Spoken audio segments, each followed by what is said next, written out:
사랑하는 성도 여러분, 안녕하셨습니까? 우리 이제 마음 정돈하시고 예배 시작하겠습니다.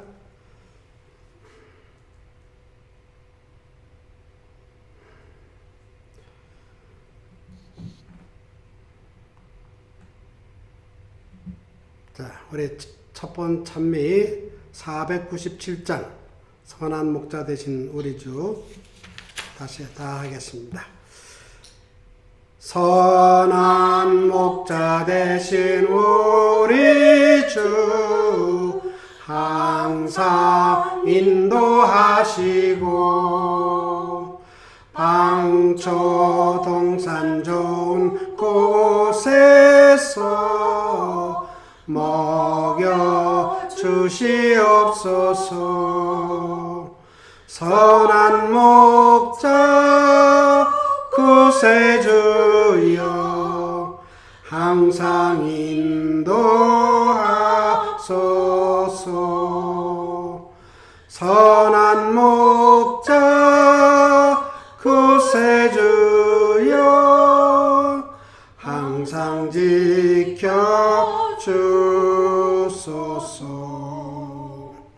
선한 목자 되신 예수여 우리 영접하시고 길을 잃은 양의 무리를 항상 인도하소서. 선한 목자 구세주여 기도 들어주소서. 선한 목자 구세주여 기도 들어주소서.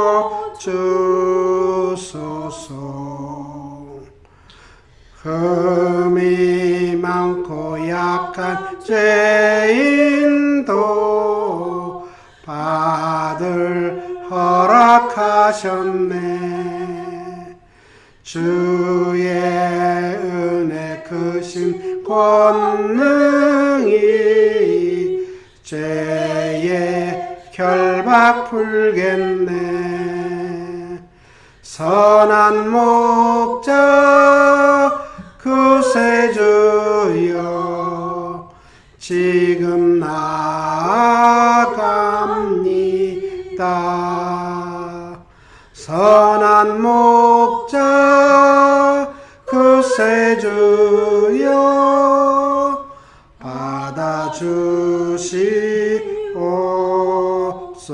받아주시옵소서. 기도하시겠습니다. 거룩하신 우리 아버지, 저희들을 세상에 한 주일 동안 살 수 있도록 은혜 주신 것 감사합니다. 이제 또 안식일이 시작하는 이 금요일 저녁 우리가 주님의 놀라우신 사랑과 베풀어 주신 은혜에 감사하며 예배하고자 주 앞에 나왔사오니 아버지 우리의 심령을 주께서 감찰하여 주시고 우리의 생각과 우리의 마음을 다 주님 앞에 드리는 귀한 시간 되도록 성령이 인도하여 주시옵소서. 또한 말씀을 통하여 은혜 얻게 해 주시기를 예수님의 이름으로 간절히 기도합나이다. 아멘.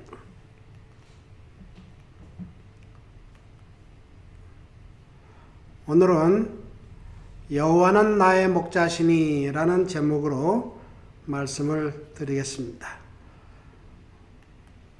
우리 시편 23편은 그야말로 교회를 다니는 사람은 모르지 않는 그야말로 어린아이들부터 어른에 이르기까지 다 좋아하는 시편입니다. 그러나 이렇게 또 다 알지만은 다시 한번 이렇게 하나님의 말씀을 통하여 은혜를 얻고자 하는 것입니다. 시편 23편 1절부터 3절을 제가 봉독하겠습니다. 여호와는 나의 목자시니 내가 부족함이 없으리로다. 그가 나를 푸른 초장에 누이시며 쉴만한 물가로 인도하시는도다. 내 영혼을 소생시키고 자기 이름을 위하여 의의 길로 인도하시는도다. 이렇게 말씀하셨습니다. 오늘 말씀의 제목이 여호와는 나의 목자시니라고 했는데, 성경에서는 직접 또는 간접으로 예수님은 자신은 목자요, 자기 백성은 양에 비유한 그러한 내용이 성경에 여러 군데 나옵니다. 한 여집사님이 대장암 수술을 앞두고 병원에 입원을 했습니다. 태연한 척 했지만은 내심 공포감으로 사로잡혀 두려워하고 있었습니다. 수술한다는 소식을 들은 제가 방문을 했는데, 제가 다녀간 후 어쩐 일인지 그 여집사님은 아주 안심한 듯이 보였고 수술하는데 어려움이 없었다고 그랬습니다. 나중에 그 여자분 남편이 그렇게 이야기를 했습니다. 목사님, 집사람에게 무슨 이야기를 했길래 그렇게 두려워하던 마음이 없어지고 태연해질 수 있었습니까? 그래서 제가 그랬습니다. 그건 제가 한 게 아니고요. 그저 저는 시편 23편을 말씀을 드린 것밖에 없습니다. 여집사님은 열심히 교회를 잘 다니셨던 분이기 때문에 제가 그렇게 물어봤어요. 집사님, 시편 23편 외우실 수 있어요? 그랬더니 잘 알죠. 예, 그러면 이제 곧 수술실로 들어갈 테니까 수술 들어가면서부터 시편 23편을 계속 외우고 또 외우고 그래 보십시오. 그러면 집사님 마음이 편해질 겁니다. 라고 제가 그렇게 이야기를 드렸더니 진짜로 그 집사님은 수술로 들어가면서부터 계속해서 시편을 외우기 시작했다고 그렇게 말을 했습니다. 그리고 그것을 본 담당 의사는 이분은 참으로 신실한 하나님의 백성인가 보다 하는 생각이 들어서 더욱 안심하고 수술을 했는데 수술 결과가 참 좋았다고 그렇게 이야기를 했습니다. 우리 J.P. 밀러라는 사람이 있습니다. 이 사람은 소설가고 또 글을 쓰는 분이신데 그분이 이런 이야기를 했어요. 하나님의 말씀은 그 능력을 잃는 법이 없습니다. 다만 그 말씀을 전하는 사람들이 그 말씀의 생명 속으로 깊숙이 들어가지 않아서 문제가 됩니다. 라고 이야기를 했습니다. 시편 23편은 예수님을 믿는 성도이면 정말 교회 어린이들까지 다 외우는 시로 너무나 아름다운 시고 또 언제 읽어도 우리의 마음에 은혜를 주는 그러한 귀한 시편입니다. 뿐만 아니라 전통적으로 수천 년 내려오면서 사람들이 임종 때에 가장 많이 읽어주는 성경이라고 말씀하고 있습니다. 우리 임종 때 임종하는 사람 마음에는 두려움도 있고 과연 또한 그리스도인이었으면 내가 부활할 수 있을까? 이런 불안한 마음, 그러한 마음이 있을 때 시편을 읽어주거나 들으면 그렇구나 하면서 확신을 갖고 이 세상을 떠난다는 그러한 시편입니다. 그래서 우리가 서로 어렵고 힘들 때 시편 23편은 그야말로 여호와는 나의 목자시니 할 때 나의 목자는 가장 좋은 길로 가장 좋은 곳으로 인도해 주시는 것을 우리는 믿을 수가 있고 확신을 갖게 되는 것입니다. 또한 이럴 때 우리 시편 23편을 통하여 또 찬미를 부를 때에는 우리 321장 찬미 아시죠? 만세반석 되신 주 나를 숨겨주소서 하는 그 찬미, 그 다음에 또 자비로운 주 하나님 날 구원했으니 하는 찬미가 116장 찬미, 이것은 정말 우리 시편 23편과 함께 우리에게 많은 위로와 믿음을 확신시켜주는 그러한 찬미고 말씀입니다. 그런데 여기 1절에 여호와는 나의 목자시니 내가 부족함이 없으리로다 라고 말씀을 하셨습니다. 여호와는 우리의 목자가 아니고 사실은 나의 목자시다 라는 그러한 마음을 가질 때 우리는 더 큰 믿음을 가질 수가 있습니다. 창조주이시고 전능하신 하나님께서 나의 목자가 되시고 또 나는 하나님의 양인 것입니다. 다윗은 나는 하나님의 양이고 하나님은 나의 목자라고 아주 간결하고 선명하게 또 확실하게 고백을 한 것입니다.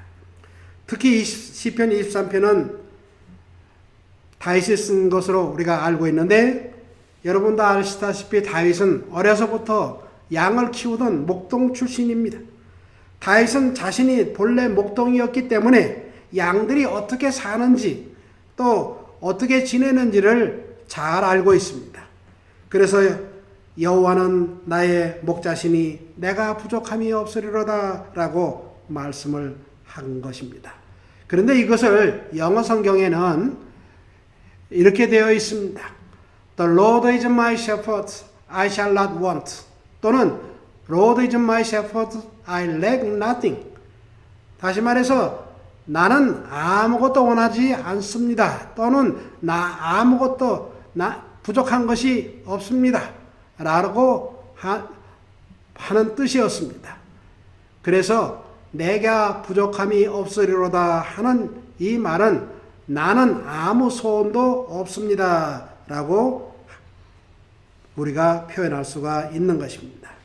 그런데 이 다윗은 그야말로 자기는 하나님은 목자고 자기는 양이라고 그랬는데 그 양은 목자와 함께 있으면 부족함이 없다는 것을 잘 알고 있는 것입니다. 그래서 양이 목자만 따라다니면 소원이 없습니다. 왜 그럴까요?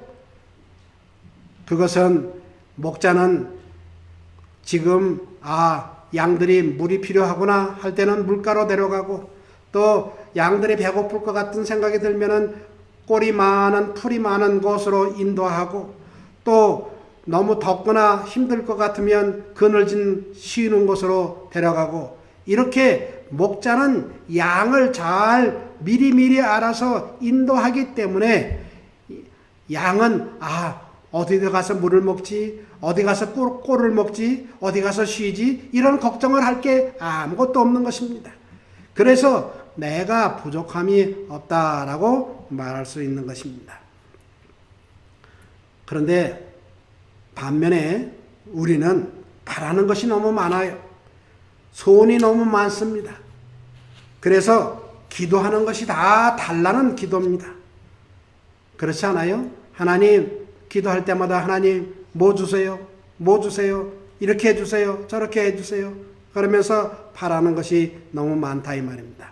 그러나 다윗은 여호와는 나의 목자시니 나는 소원이 없습니다. 더 바랄 것이 없습니다. 라고 말합니다. 이것은 좋은 신앙 고백입니다. 부족함이 없다는 말은 만족하다는 뜻입니다. 그런 것처럼 다윗이 그랬던 것처럼 사랑하신 성도 여러분, 우리도 여호와가 나의 목자시라고 인정을 하신다면 우리가 여호와 안에서 부족함이 없는 것을 다시 말해서 만족하는 삶을 살게 되시고 또한 하나님은 나의 모든 것을 미리 아시고 책임져 주시고 필요를 채워 주실 것이다 하는 믿음이 꼭 있게 되시기를 간절히 바랍니다. 그런데 성경에 하나님과 나의 관계를 목자와 양의 관계로 표현을 했는데 여호와를 목자로 그의 백성을 양떼로 나타내는 이 비유는 성경에서 흔히 찾아볼 수 있습니다. 이 같은 상징적 표현이 가장 먼저 발견된 것은 창세기 48장 15절입니다. 거기에 보면 이런 말씀이 있어요. 그가 요셉을 위하여 축복하여 가로되 내 조부 아브라함과 아버지 이삭이 섬기던 하나님, 나의 남으로부터 지금까지 나를 기르신 하나님이라고 했는데, 이 창세기 48장 15절은 야곱이 그의 아들 요셉을 축복하기 위해서 지금 하나님을 부르시는 내용입니다. 그런데 여기까지 지금까지 나의 남으로부터 지금까지 나를 기르신 하나님이라는 이 말씀은 문자적으로는 나의 목자이신 하나님이란 뜻입니다. 히브리 말로 나의 목자이신 하나님을 나를 기르신 하나님으로 이렇게 번역을 했던 것입니다.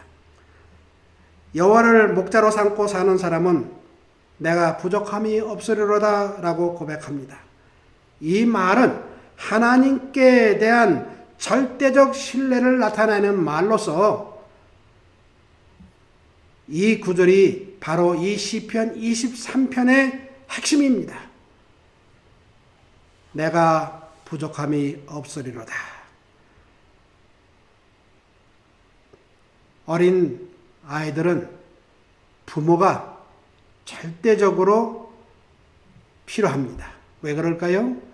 부모가 아이의 모든 것을 책임져 줘서 배고플 것 같으면 먹을 것을 주고 추울 것 같으면 옷을 입히고 또한 여기를 데려가야 되겠다 하면 데려가고 이래서 모든 어린아이의 책임은 부모가 지듯이 또 부모가 모든 것을 책임지고 이렇게 할 때 어린아이는 절대적 신뢰를 부모에게 하듯이 우리가 하나님 안에서 그러한 관계가 될 때 우리는 두려움도 없고 또 불편한 것도 없고 모든 것을 다 주님께 맡길 수 있는 그러한 신뢰의 관계가 될 수 있는 것입니다.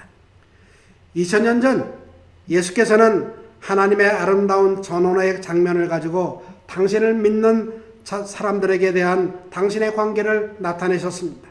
그의 청중들에게 있어서 이보다 더 잘 아는 장면은 없었습니다. 왜냐하면 그 당시 이스라엘은 이런 들판에서 양을 키우는 목자와 목동들이 많이 있었기 때문에 그것을 사람들은 흔히 볼 수 있는 그러한 모습입니다. 그런데 그것을 가지고 예수님께서는 비유를 대시면서 이야기를 해 주시고 가르쳐 주셨습니다. 그래서 그 후에 제자들은 양무리를 돌보는 목자들을 바라볼 때 반드시 구주의 교훈을 회상하지 않을 수가 없게 되었고 또 제자들은 충성스러운 목자 하나하나에게서 그리스도를 보고 또한 무력하고 의존하는 양무리 가운데 자신들의 모습을 그 양을 통하여 보게 되는 것입니다. 이 상징을 선지자 이사야는 위로하는 말 가운데 이렇게 잘 표현하고 있습니다. 아름다운 소식을 시온에 전하는 자여 너는 높은 산에 오르라. 아름다운 소식을 예루살렘에 전하는 자여 너는 힘써 소리를 높이라. 두려워 말고 소리를 높여 유다의 성읍들에게 이르기를 너희 하나님을 보라 하라. 그는 목자같이 양무리를 먹이시며 어린 양을 그 팔로 모아 품에 안으시며 젖먹이는 암컷들을 온순히 인도하시리로다 라고 말씀하고 있습니다.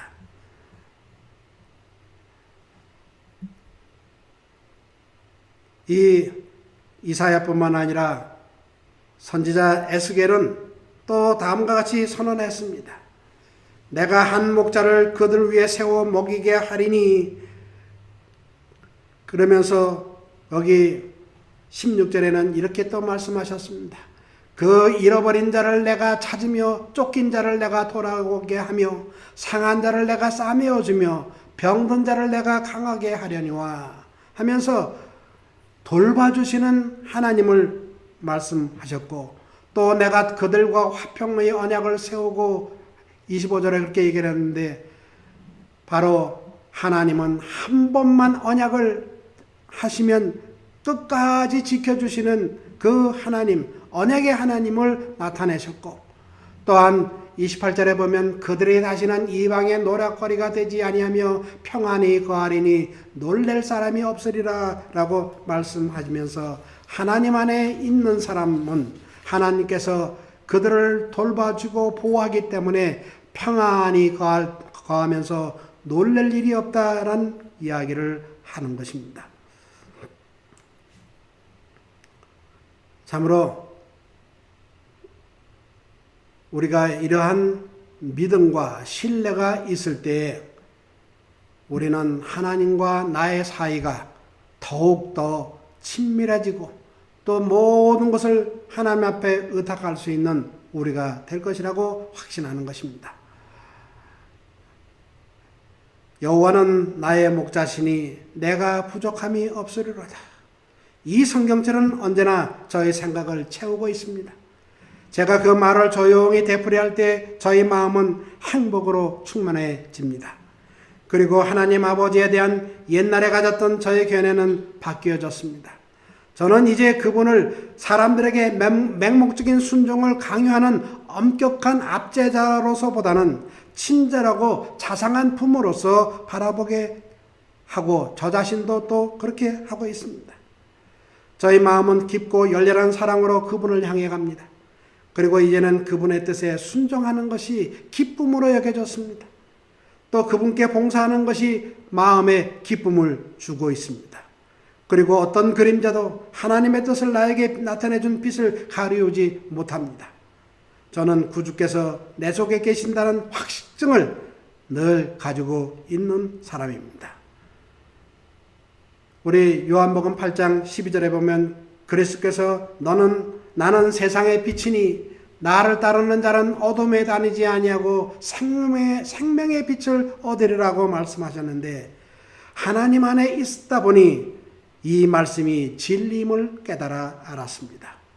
평안과 행복이 예전에 그리스도를 모를 때 가지고 있던 우울과 고민과 너무도 두드러진 대조를 이루었기 때문에 나는 마치 지옥에서 구조되어서 하늘로 옮겨진 것 같이 그렇게 보였습니다. 저는 심지어 전에 가졌던 생애의 시련과 불행에 대해서도 예수 그리스도를 안 후에는 그때는 내가 참 힘들고 고통스럽고 어려웠지만은 그것이 결국은 나를 하나님 안에서 더 잘 지낼 수 있도록 하기 위한 하나의 시련이었구나 하는 것을, 계기였구나 하는 것을 깨달아 알았습니다. 여러분, 우리 아이들을 키우면서 그런 이야기를 하죠. 아이들은 한번 아프고 난 다음에 꼭 더 똘똘해진다고요. 그런 것처럼 사람은 어려움을 한번 겪고 나면 더 지혜로워지고 더 하나님 앞에 가까이 가는 것이 대부분의 삶입니다. 왜냐하면 하나님께서 우리를 어려움과 시련과 불행을 당했을 때 그것을 보고만 계시는 하나님이 아니고 그것을 통하여 더욱 하나님을 사랑하고 그것을 통하여 더욱 주님을 따라갈 수 있는 그러한 지혜와 그러한 마음을 우리에게 주시기 때문에 그렇습니다. 그것이 나의 사상을 영원한 사물에 고정시켜주는 수단이 되기 때문에 그렇다 이 말입니다. 저는 본성적으로 교만하고 야심적인 사람이었습니다. 그런 사람을 어떤 특별한 방법으로 나를 세속적 성공과 허용해서 차단해가지고 쓰라린 고통을 겪어야 한 다음 하나님을 발견하게 하고 또한 하나님 안에서 내가 평안을 얻을 수 있도록 이끌어 주신 그 사실을 볼 때 그때 그런 어려움이 없으면 나 같은 사람은 결코 하나님을 발견하지 못했을 거야 하는 생각이 저는 여러 차례 들었은 것입니다. 그 후 저는 오늘날까지 그리스도 안에서 사는 것이 행복임을 알고 느끼며 감사하며 살고 있습니다. 여러분 보시기에 지금 제가 어떤 모습일지 모르지만은 저는 소위 세상 욕심이 지금은 없습니다. 왜냐하면 하나님께서 보시기에 저에게 필요하거나 해야 할 일이 있으면 언제나 저에게 생각을 주시고 저로 하여금 그 일을 하도록 이끌어 가시는 것을 저는 경험을 통하여 알기 때문에 그렇습니다. 그리고 세상 욕심이라는 것은 지금 만족하지 못하면 욕심이 생기지만은 제가 사는 것은 하나님을 온전히 의지하고 있기 때문에 내가 필요하면은 하나님이 주실 거야 하는 생각을 갖고 있기 때문에 저는 부족함이 없다 이 말입니다. 그래서 저는 늘 여호와는 나의 목자시니 내게 부족함이 없으리로다를 체험하며 살고 있습니다. 혹 저희 집에 와보신 분들이 보셨겠지만은 저희 집 현관에 들어서면 바로 보이는 것이 바로 이 시편 23편을 커다란 액자에 붓글씨로 써놓은 것이 있는 것이 있습니다. 저는 1970년 미국에 와서부터 오늘날까지 저의 목자 되시는 여호와께서는 때로는 쉴만한 물가로 때로는 푸른 차장으로 언제나 이끌어 주신 것을 감사할 수밖에 없는 사람이 되었습니다. 왜 그럴까요? 저의 경험을 통하여 하나님이 늘 그렇게 해 주셨기 때문에 앞으로도 해 주실 것을 믿기 때문에 그렇습니다. 여러분은 어떠십니까? 하나님께서 여러분을 오늘날까지 인도하시고 채워주시고 먹여주신 것이 감사하지 않으십니까? 사실 저는 결혼해서 미국에 오기 전에는 부모님 밑에서 모든 필요를 채워가며 살았습니다. 흔히 학생들이 하는 아르바이트도 한 번도 안 해보고 부모로부터 용돈을 얻어 술도 마시고 담배도 사 피워봤습니다. 저는 그렇게 하는 것이 당연하다고 생각했어요. 왜냐하면 부모니까 자식이니까 해주고 받아야 된다고 생각하기 때문에 그렇습니다. 그런데 제가 미국에 와서 제일 첫 번째 깨달은 것은 무엇인지 아십니까? 내가 부모로부터 교육을 잘못 받았구나 하는 것입니다. 부모님이 저를 교육을 잘못 시킨 것이 아니라 제가 세상 사는 법을 모르고 그저 부모님이 해주시는 것이 당연하다고 생각한 것이었습니다. 한마디로 철없이 살았던 것입니다. 부모에게 감사할 줄도 몰랐습니다. 이것은 저 자신 무척이나 부끄러운 일이었습니다. 그 후 저는 다시는 이런 부끄러운 일을 하지 말아야지 다짐했습니다. 그 후 저는 저의 모든 삶을 하나님 앞에 의탁했습니다. 다시는 부끄러운 일을 하지 않게 해달라고 하나님 앞에 부탁도 했습니다. 감사할 줄 아는 사람이 되게 해달라고 기도했었습니다. 그러니까 이제는 모든 것이 감사합니다. 어려운 일이 혹 생겨도 감사할 줄 알게 되었습니다. 왜냐하면 하나님께서 저에게 그 어려움을 통과하고 나면 저로 하여금 더 좋은 상태로 되게 하실 것을 알기 때문에 그렇습니다. 프랑스에 93세 된 할아버지가 코로나19에 감염이 되어서 병원에 이송이 되었습니다. 의사가 보니 산소 공급을 하지 않으면 위험할 것 같아가지고 산소 공급을 코에다가 계속하고 있었습니다. 하루 종일 24시간 산소 공급을 하고 나니 이 할아버지가 점점 쾌차해서 퇴원을 하게 되었습니다. 그런데 퇴원을 할 때 이 의사 선생님이 이 할아버지에게 50만 프랑의 의료 계산서를 보여주었습니다. 그러자 할아버지는 눈물을 흘리기 시작했습니다. 깜짝 놀란 의사는 할아버지가 계산서에 비용이 너무 많이 나와서 우는 줄 알고 할아버지를 달래면서 계산서 때문에 괴로워하지 말고 만약에 돈이 없으면 나눠서 내십시오라고 이야기를 했어요. 그러자 할아버지는 말하기를 저는 이 금액을 지불할 능력이 충분히 있습니다. 그것 때문에 눈물을 흘리는 것이 아닙니다. 저는 치료비 전부를 지불할 능력이 있는데 제가 눈물을 흘리는 것은 24시간 산소 공급을 받으면서 50만 프랑의 돈을 지불해야 되는 것 때문에 그렇습니다. 아니 그게 왜 울 일입니까? 저는 지금까지 93세까지 살았는데 하루에 50만 프랑을 낸다면 93년 동안 거기에 365일을 곱하면 내가 하나님 앞에 얼마나 많은 빚을 졌는지 모르는데 하나님은 한 번도 그 돈을 내라고 저한테 하지 않았기 때문에 그것이 너무 감사하고 그것이 너무 좋아서 그렇습니다. 하고 이 할아버지는 이야기를 하는 것입니다. 그 이야기를 들은 의사 선생님도 고개를 숙이고 눈물을 감췄습니다. 사랑하는 성도 여러분, 저와 여러분의 목자 되시는 여호와께서는 그동안 우리가 마셨던 물과 공기를 값을 내라고 한 번도 하지 않으신 좋으신 하나님이십니다. 그래서 저는 좋으신 하나님이라는 찬양을 가끔씩 속으로 읊내립니다. 좋으신 하나님, 좋으신 하나님, 참 좋으신 나의 하나님.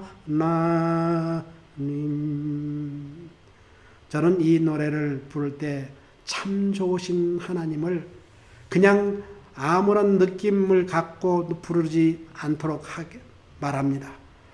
참 좋으신 하나님, 이렇게 참자에다가 강조를 하면서 이 찬양을 하라고 늘 사람들에게 말합니다. 우리 하나님은 정말 참 좋으신 하나님이시요, 또 우리 목자 되시는 여호와는 참 좋으신 목자이십니다. 뿐만 아니라 그렇게 좋으신 목자 되시는 분은 우리를 위해서 죽기까지 하셨습니다. 우리 요한복음 10장에 보면 그렇게 말씀하셨어요. 나는 선한 목자라. 내가 내 양을 알고 양도 나를 아는 것이, 아버지께서 나를 아시고 내가 아버지를 아는 것 같으니 나는 양을 위하여 목숨을 버리노라. 얼마나 좋으신 선한 목자십니까? 우리를 위하여 목숨까지 버리시는 그 하나님, 그 선한 목자, 그 목자를 우리는 따라가는 기쁨 속에 늘 사시게 되시기를 간절히 바라면서 오늘 말씀 마치겠습니다. 우리 다 마지막 찬미 자비로운 주 하나님 부르시겠습니다. 자비로운 주 하나님, 날 구원했으니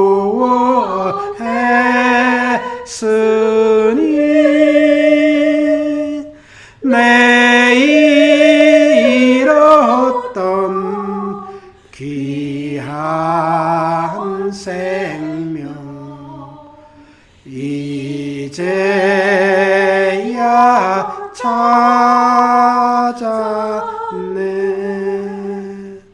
내 맘 속에 잠긴 근심 이제 사라지고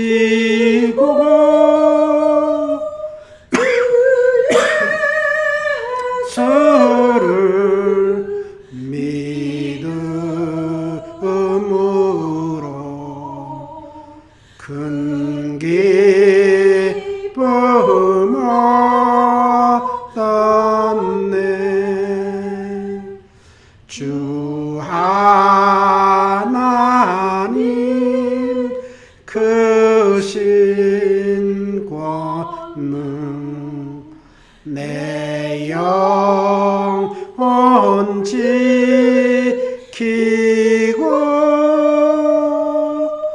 저 본향에 이르도록 날 인도하시네.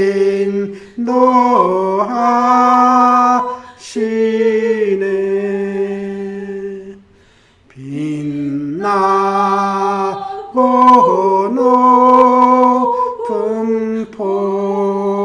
자 주님만 모시고 영원 무궁 찬양하며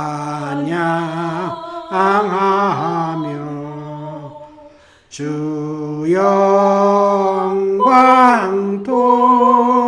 돌리리. 기도하겠습니다. 자비로우신 우리 아버지 하나님, 그 자비로우신 하나님이 우리의 선한 목자 되시고 우리의 목자 되신 그 예수님이 또한 우리를 양처럼 이끌어가 주셔서 감사합니다. 때로는 목마를 때 물가로, 또 때로는 배고플 때 푸른 초장으로, 또 때로는 쉴만한 그늘로 우리를 이끌어가 주셔서 우리에게는 부족함이 없는 것을 인하여 감사합니다.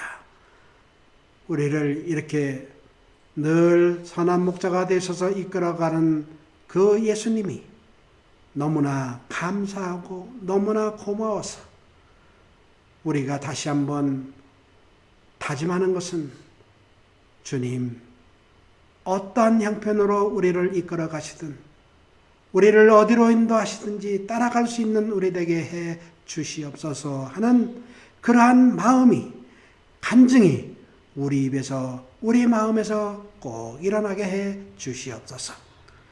예수 그리스도 이름으로 간절히 기도하옵나이다. 아멘.